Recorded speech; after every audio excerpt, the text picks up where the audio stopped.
Thank you, President López Aguilar. Honourable members, thank you for having me before the Christmas break and on a day which I understand is particularly busy for you.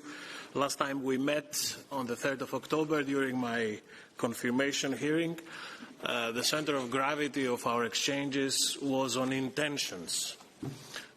Today, I'm coming here in front of you for the first time since then, with the ambition to start discussing with you actions, or the way towards actions.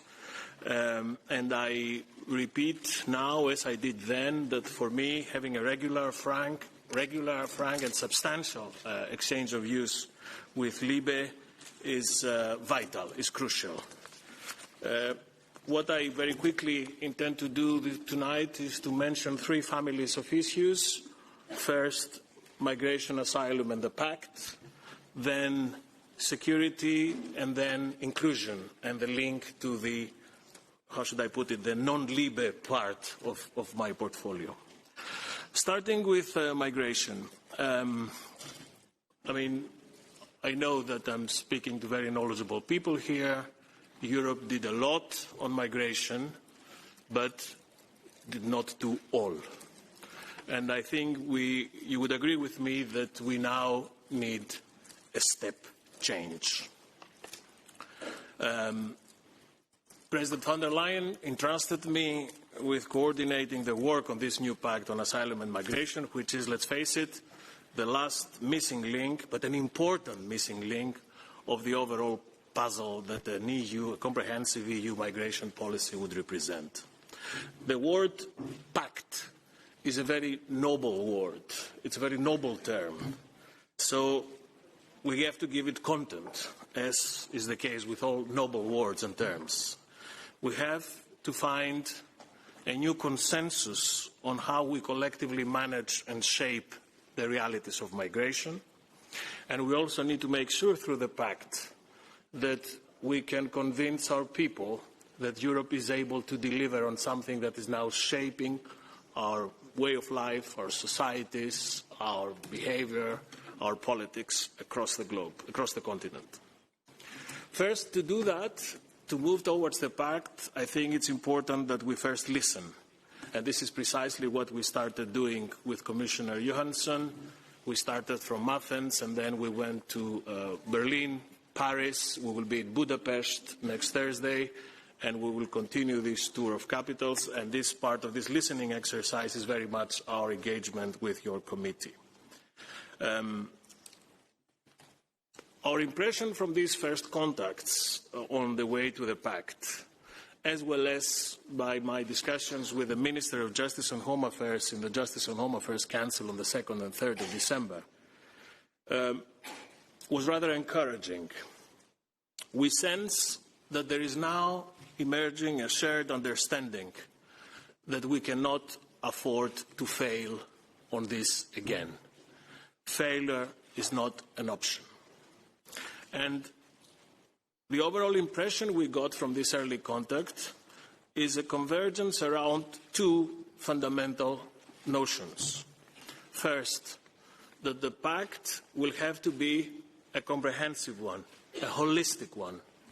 And second, that we will get nowhere unless we ensure the right balance between solidarity and responsibility. I know that we are now at a stage which is not very easy to speak about the exact structure and content of the pact. But I think I can share with you our early understanding on certain key elements that would have to figure and shape the way it will look like. First of all, we must apply a whole-of-route approach, ensuring that internal and external aspects of migration are inextricably linked and cannot be addressed separately. A new pact means making our external borders management strong enough to support the area of free movement so emblematic of our union internally. And the starting point for this would require the acceleration and the operationalization of the European Border and Coast Guard Regulation, and stepping up Europe's fight against smugglers and traffickers who exploit human misery for profit. It also means that we would need an effective system of returns for those who do not have the right to stay. And it also requires putting in place asylum procedures that are more efficient and robust, addressing convincingly the problem of secondary movements. Also, the political link between Schengen and asylum is clear. We must address the shortcomings of the asylum system first to re-establish confidence and trust and being able to return to a normally functioning Schengen area. We also need to agree on legal pathways to Europe to equip our labour markets and industries with the right talent and skills through legal migration, building on pilot projects and positive experiences that we have managed to establish so far. And finally, it would require building comprehensive partnerships with countries of origin and transit by mobilizing everything we've got. Not only money and investments, but also trade, visa, mobility, Erasmus scholarships, everything that Europe can offer as part of a win-win partnership with the countries of origin and transit. We visited also Turkey last week.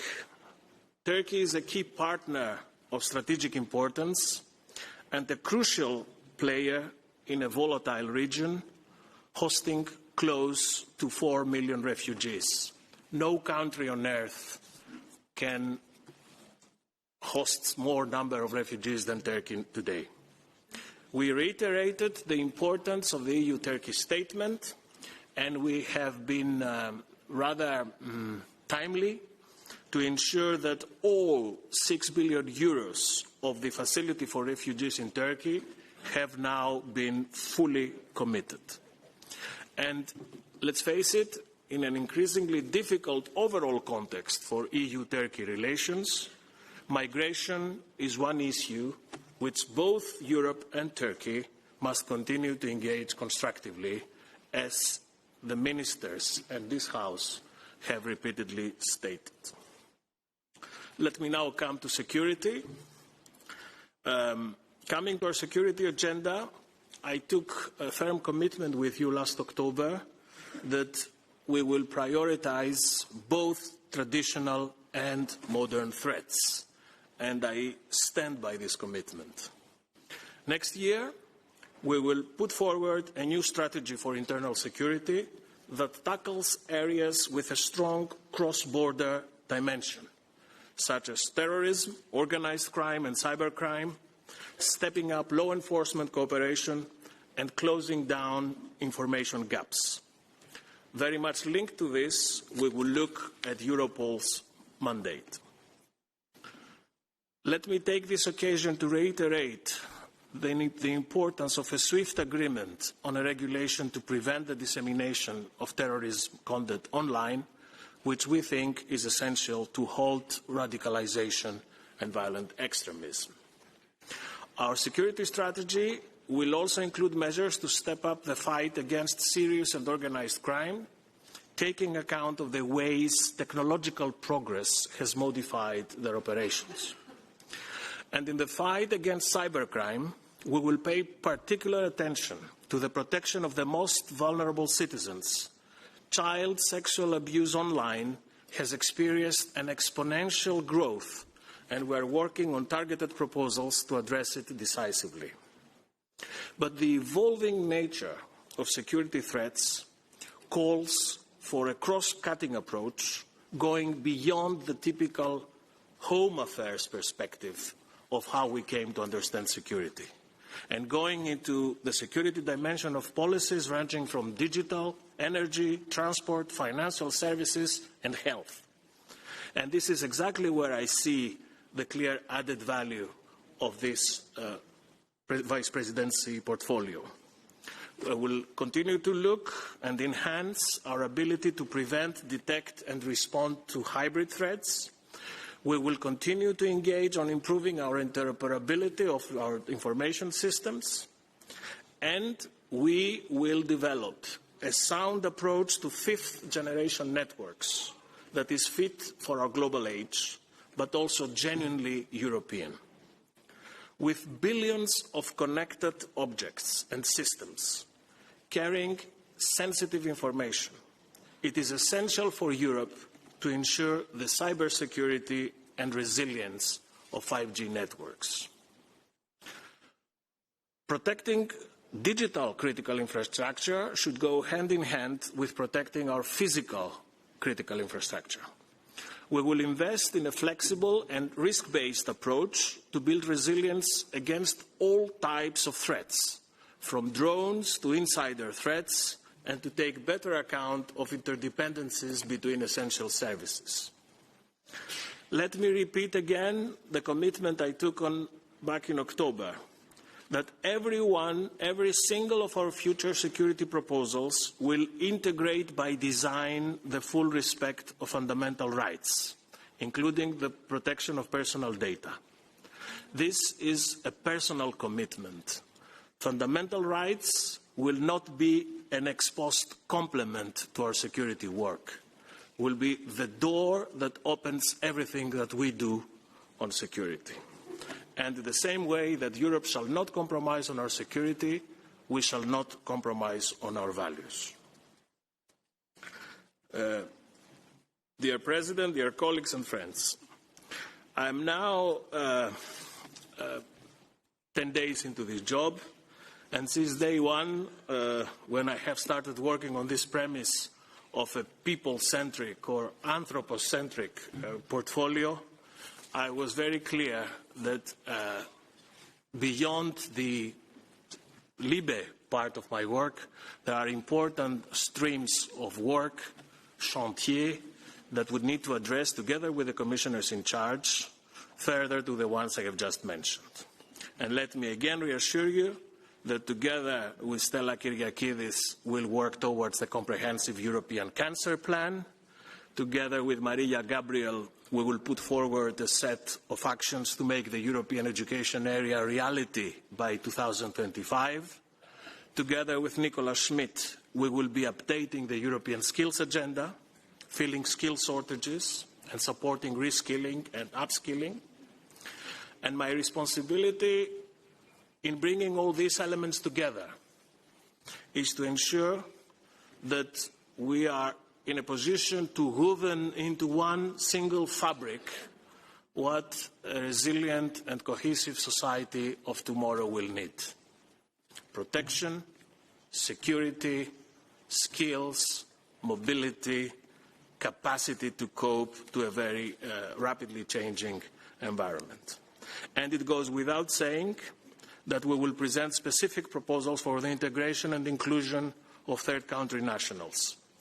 These are the new Europeans that will be with us in the years to come, and we owe them the same level of protection and access as we do for our own citizens.